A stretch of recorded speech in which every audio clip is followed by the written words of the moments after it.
قوافي الشعر نهديها إليكم تحلت بالجمال وبالفتون طاب لقاؤنا. بسم الله الرحمن الرحيم. halkani waa shabakada engineeryasin.com oo aad ka helaysid software kala duwan. markaad soo gashid browserka adiga markaasi aad isticmaashid oo internetka markaasi aad ku gashid isla markaana qaybta sare aad markaas ku qortid engineeryasin.com waxaad arkaysaa shaashada markaasi kuu soo baxayso oo macna waxa way screenka marka aad website-ka gudaha u gasho wajiga koowaad ee ku soo muuqanaya ee shabakada ah waxaad arkaysaa software markaasi kala duwan oo yani waxa way dhinacyo kala duwan markaasi ka hadlayo softwareskaas marka sida markaasi ku muuqataba waxa way Vegas oo kale ayaad meesha ka arkaysaa Vegas Pro waxa way softwareskaas marka oo ku jira shabakada waxaa kamid ah software markaas la yiraahdo TechSmith Wirecast oo markaasi ah software isaga markaas loogu talagalay oo multimedia inuu yahay yani markaas fila software kaasi oo kamid ah softwareska ku jira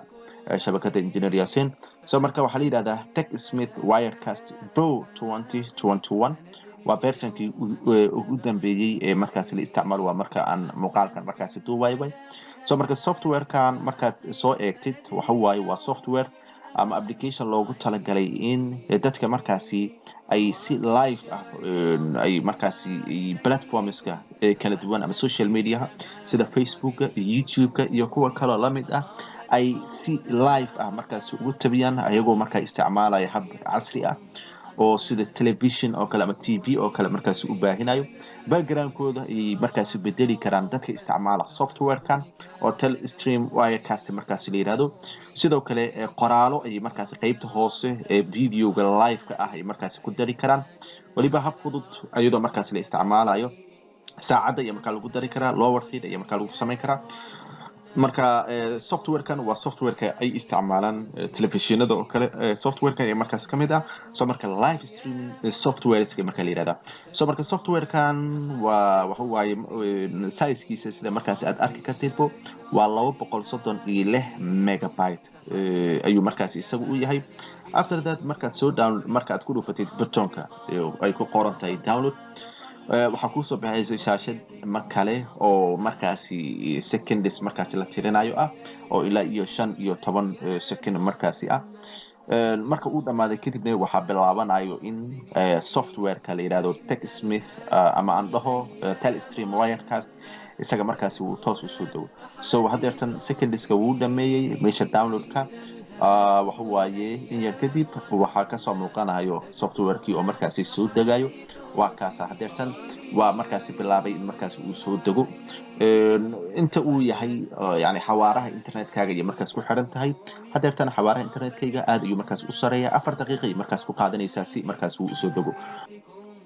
hadeertan sida shaashada markaasi aad ka arki kartid waxa markaasi noo yeela file-ka markaasi aan soo dejinayo engineeryasin oo Telestream Wirecast markaasi ahaa shaqada ugu horeysa aan qabanayna waa inaan hubino internetka hada internetkeena inaan xirno macnaha hada internetkeena waa no connected way yani kuma xirna hadeertan computerkeena internet kuma xirna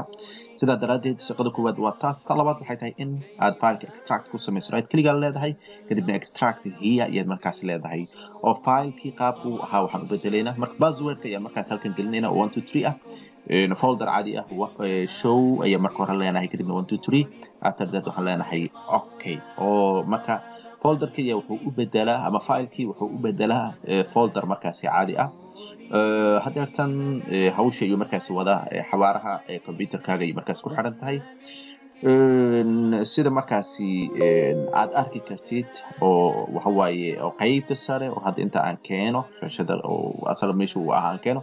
kawa isagoo zip ah kana waxa waaye isagoo markaas folder-kii ah oo mani extract markaas aan ku sameeyay isaga ayaan double click leeyahay soo marka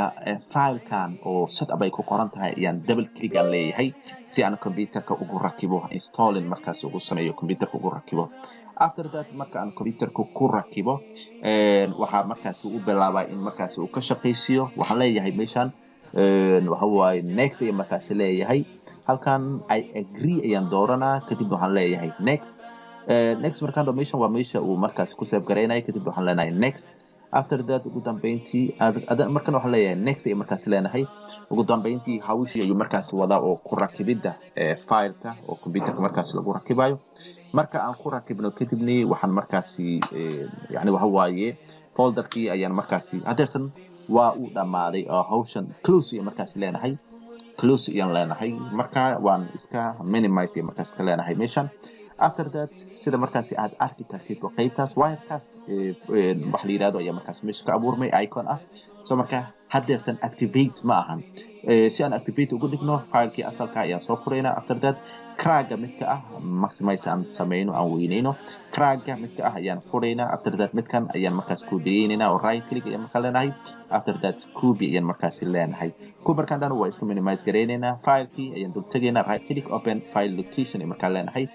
kii haddaan soo koobiyeyna oo cragga ah ayaan halkan ku baasti gareyneynaa right click ayaan leenahay kadibna basti control v waa markaas isticmaali kartaa replace ayaan markaa leenahay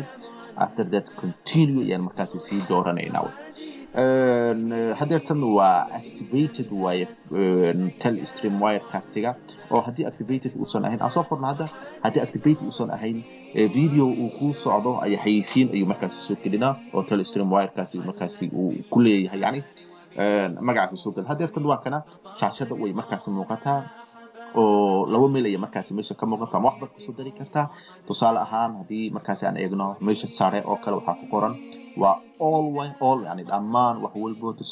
sidoo kale favorites video captures aad ku soo dari kartaa audio capture sidoo kale media waxyaabo computer ku jiro network shabakad website oo kale aad ku soo dari kartaa screen kama shaashadaada iyo dadka la wadaagi kartaa